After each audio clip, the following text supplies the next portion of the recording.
In this session, we are going to see the major data mining applications. So, as we know, data mining is a young discipline with broad and diverse applications.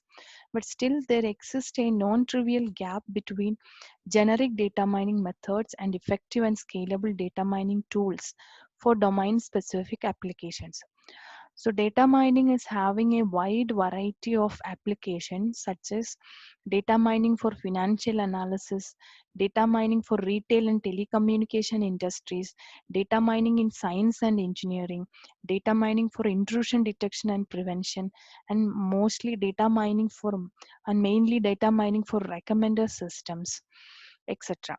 So we are going to see one by one applications of data mining. So first we will see data mining in financial data analysis.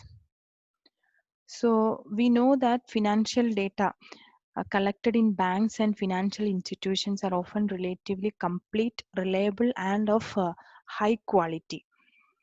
So financial data analysis involves design and construction of data warehouse for multidimensional data analysis and data mining, loan prediction and consumer credit policy analysis, classification and clustering of customers for targeted marketing, detection of money laundering and other financial crimes. So design and construction of data warehouse for multidimensional data analysis and data mining. So like any other applications, data warehouses needs to be constructed for banking and financial data. So multidimensional data analysis method should be used to analyze the general properties of such data. So data warehouses, data cubes, characterization and class comparisons, clustering and outlier analysis, all these can be play an important roles in financial data analysis and data mining. So before, if you wanted to do all these analysis on a particular data, then first we need to construct the data warehouse for a banking system. Then we have to go for various kind of analysis methods. Now related to loan payment prediction and consumer credit policy analysis. So loan payment prediction and consumer credit analysis are very critical to the business of a bank. So many factors can strongly influence loan payment performance and customer credit rating. So data mining methods such as attribute selection, attribute relevance ranking, this may help to identify important factors and eliminate irrelevant factors. For example, factors related to the risk of a loan payments include loan to value ratio, term of the loan, debt ratio, payment to income ratio, customer income level, education level, so residence region, credit history, etc. So all these we need to all these kind of characteristics we need to check whether it is affecting strongly for a particular decision or whether it is effective weakly for taking a particular decision. Based on that we need to take the attributes. Now classification and clustering of customers for targeted marketing. So classification and clustering methods can be used for customer group identification and targeted marketing. For example, we can use classification to identify most crucial factors that may influence a customer's decision regarding banking. Similarly, customers with similar behaviors regarding loan payments may be identified by some multidimensional clustering techniques.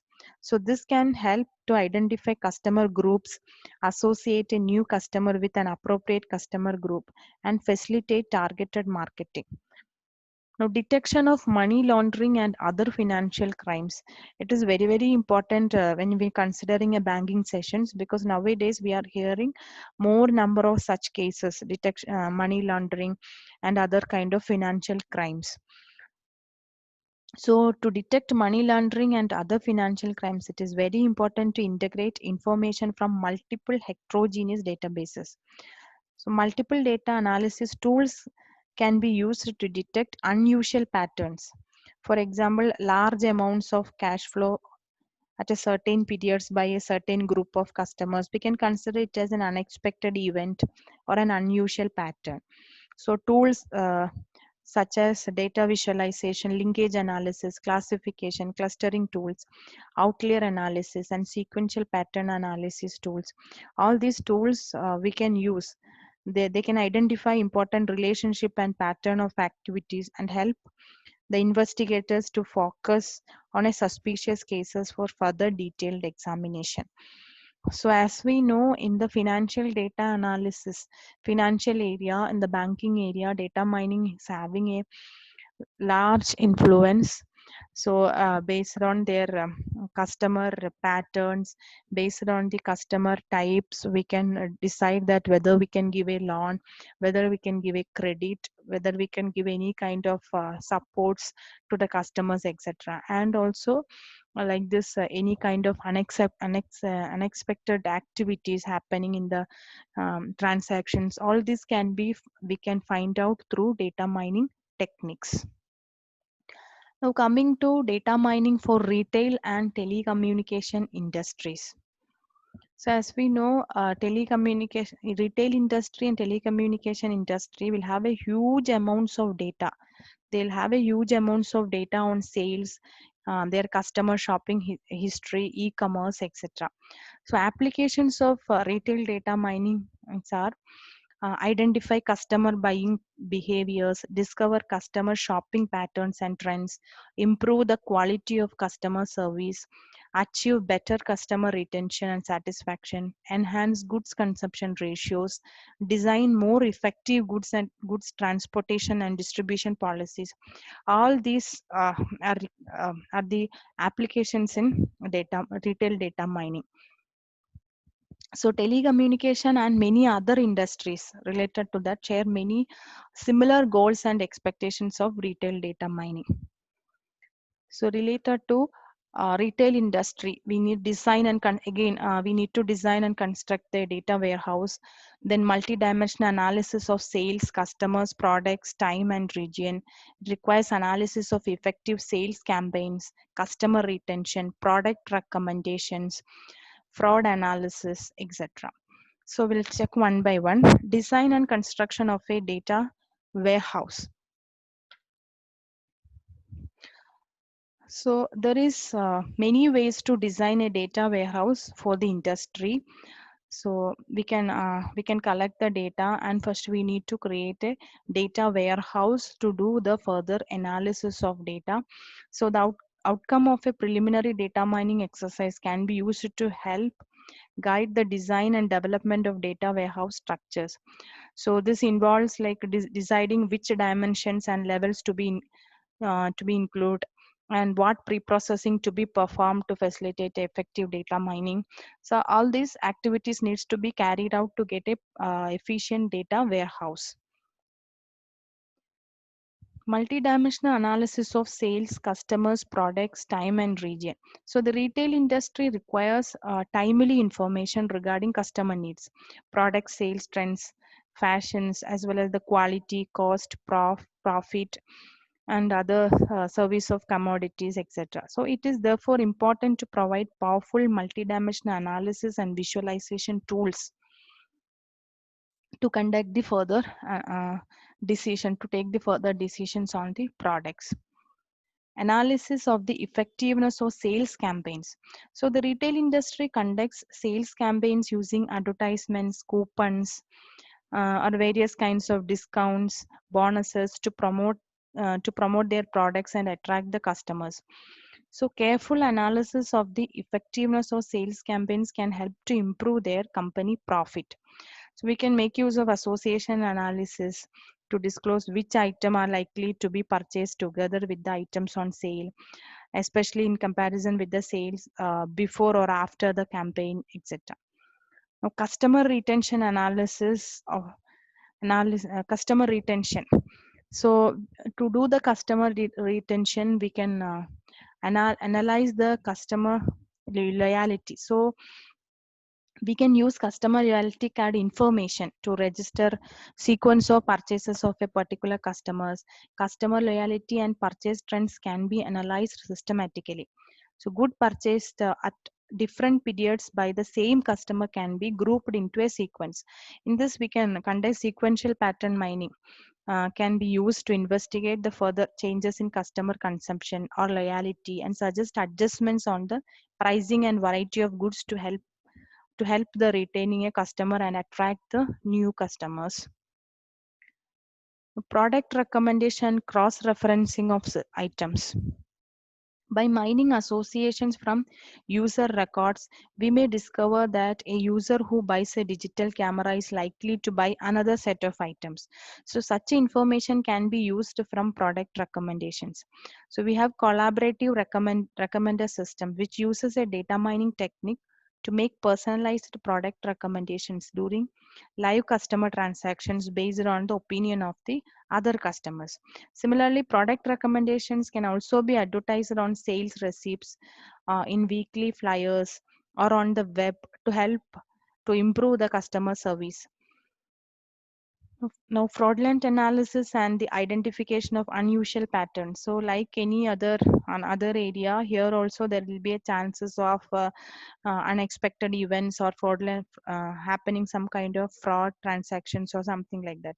So, fraudulent activity costs the retail industry millions of dollars per year.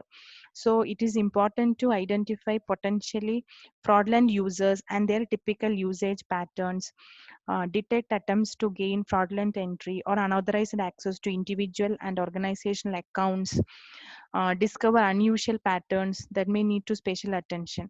So many of these patterns can be discovered by multidimensional analysis, cluster analysis, and outlier analysis.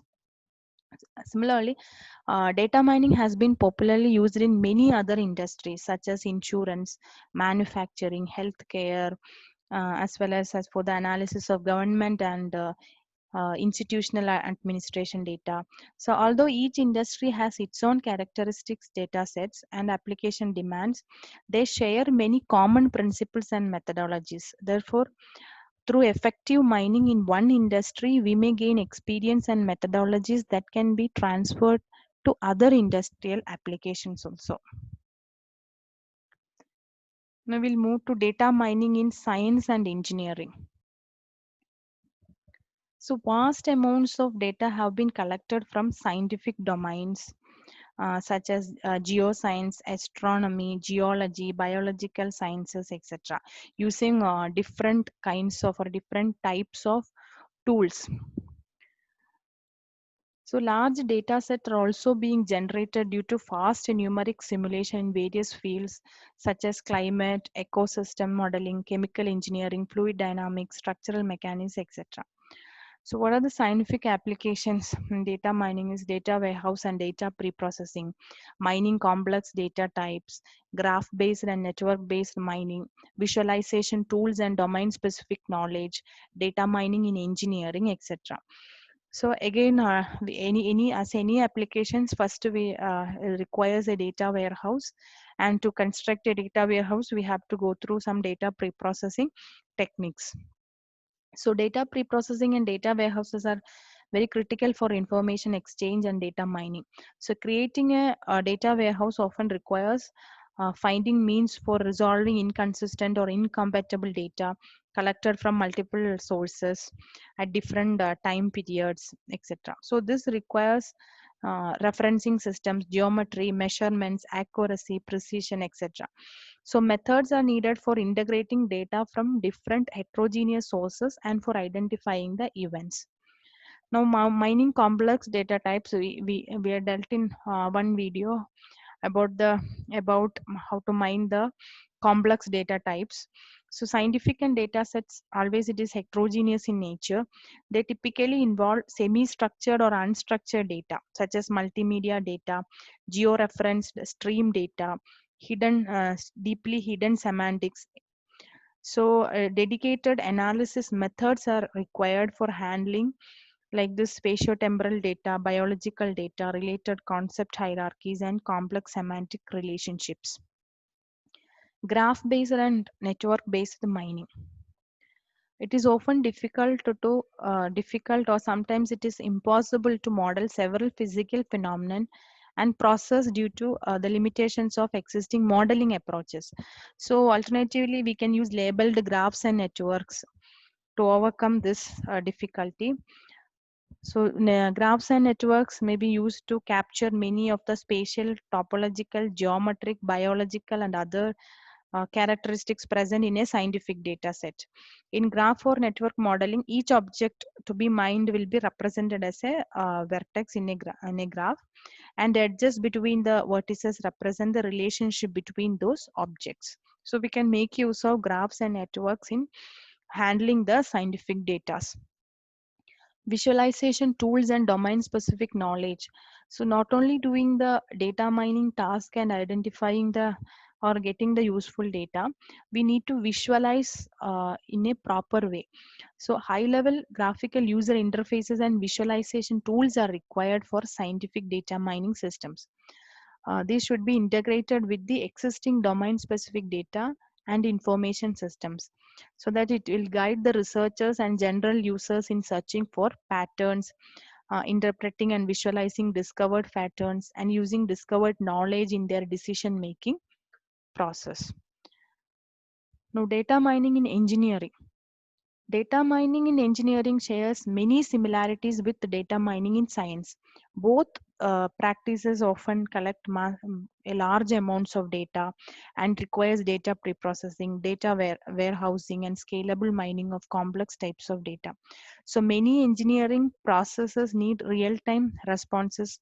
So mining data streams in real time often becomes a critical component also. Data mining in social sciences and social studies. So this has become increasingly popular. Moreover, user or reader feedback regarding products, speeches, and articles can be analyzed to deduce general opinions and sentiments on the views of those in society. So the analysis results can be used to predict trends, improve work, and help them to in decision making. Now, data mining in computer science can be used to help monitor system status, improve system performance, isolate software bugs, detect software plagiarism, analyze computer system fault, uncover network intrusions, and recognize system malfunctions, etc. Now, another applications of data mining is in intrusion detection and prevention systems. So we know that the security of our computer systems and data is at continual risk every time. So intrusion detection and prevention is required to become a critical component of network systems. So what is an intrusion? An intrusion can be defined as any set of actions that threaten the integrity, confidentiality, or availability of a network resources. So intrusion detection systems and intrusion prevention systems both monitor the network traffic and system executions for any kind of malicious activities. So the main functions of an intrusion prevention system are to identify malicious activity, log information about said activity, attempt to block or stop an activity, and to report an activity, etc. So the major we can classify the intrusion detection and prevention systems as either signature based detection or anomaly based detection. So in signature based detection, this method of detection utilizes signatures, so which are attack patterns. So we can call the signatures are attack patterns that are pre-configured and predetermined by a domain expert. So a signature-based intrusion prevention system monitor the network traffic for matches to these signatures. Once a match is found, the intrusion detection system will report the anomaly, and an intrusion prevention system will take the additional actions. One of the drawback of this method is detection mechanism can only identify the cases that match the signatures that is already identified by the domain experts. It is unable to detect a new or previously unknown intrusion tricks. Now, anomaly based detection. In anomaly based detection, this method build models of normal network behavior. We can call it as profiles. that are then used to detect new patterns that significantly deviate from the existing profiles. So such deviations may represent actual intrusions or simply be a new behavior that need to be added to the profiles. The main advantage of this method is that it may detect a novel intrusions that have not yet been observed. But the disadvantages of this method is the high percentage of false positives can happen.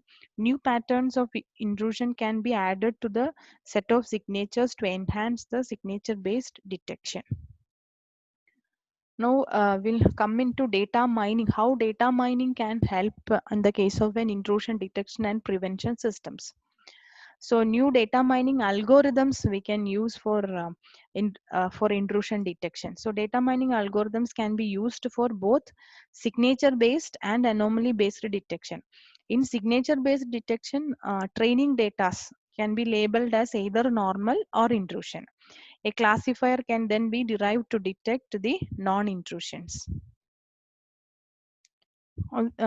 Association, correlation, and discriminative pattern analysis, which help select and build discriminative classifiers. So the processes like association, correlation, discriminative pattern mining can be applied to find relationship between system attributes describing the network data. So such information can provide an insight regarding the selection of useful attributes for intrusion detection. Now, analysis of stream data. So it is necessary to study what sequence of events are frequently encountered together, find sequential patterns, and identify outliers. So other data mining methods for finding evolving clusters and building dynamic classification models in data streams are also necessary for real-time intrusion detection. Now, distributed data mining. So intrusions can happen from several different locations and targeted to many different destinations. So distributed data mining methods may be used to analyze network data from several network locations to detect these distributed attacks. Visualization and querying tools. So visualization tools should be available for viewing any anomalous patterns detected. Such tools may include feature for viewing associations, discriminative patterns, clusters, and outliers, etc. So data mining can play an important role in finding the intrusion detection and prevention method and the prevention methods also. This can be applicable in financial areas, retail areas, almost all the data mining application areas. Now, another very important application of data mining is recommender systems. And this kind of recommender systems we are seeing daily in our life, right? So, recommender systems help consumers by making product recommendations that are likely to be of interest to the user, such as books, CDs, movies, restaurants, online news articles, or any other services. So we can have three approaches in recommendation systems: content based, collaborative, or hybrid. As we know, hybrid is a combination of content based and collaborative approach. The content based approach recommends items that are similar to items the user preferred or queried in the past. So it relies on product features and textual item descriptions.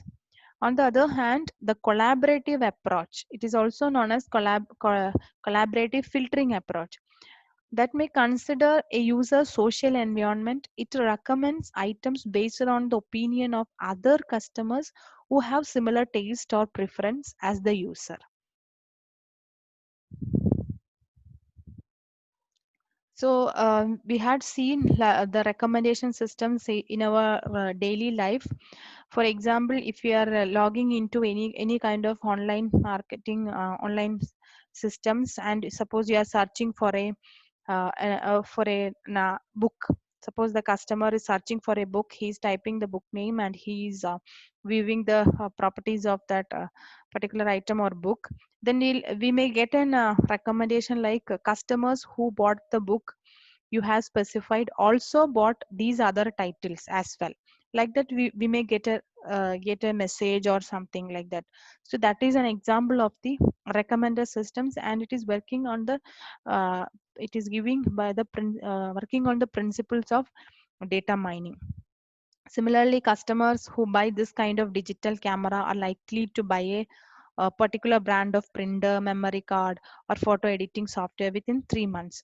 So, like that, the consumers, the company also can analyze the data and give some kind of promotions to the customer, some kind of messages to the customer. For the customer also, they'll get better recommendations from the systems. So an advantage of recommender system is that they provide personalization for customers of e-commerce, promoting to one-to-one marketing, right? For example, Amazon offers a personalized store for every customer as a part of their marketing strategy. So personalization can benefit both consumers and the company involved. So recommender systems face one of the major challenges such as scalability and ensuring quality recommendation to the consumer. So as with the classification systems, recommender systems can make another disadvantage of recommender system. It can make two types of errors: false negative errors also, false positive error also. So here false negative means products that the system fails to recommend, although the customer would like them. False positive are the product that are recommended but which the consumer does not like. So false positive are less desirable because they can annoy the or anger the consumers. So anyway, in the case of uh, recommender systems, data mining and recommender system is having a large variety of applications. It is having a large variety of scope in that particular area. So these are the some of the applications of data mining in our real world.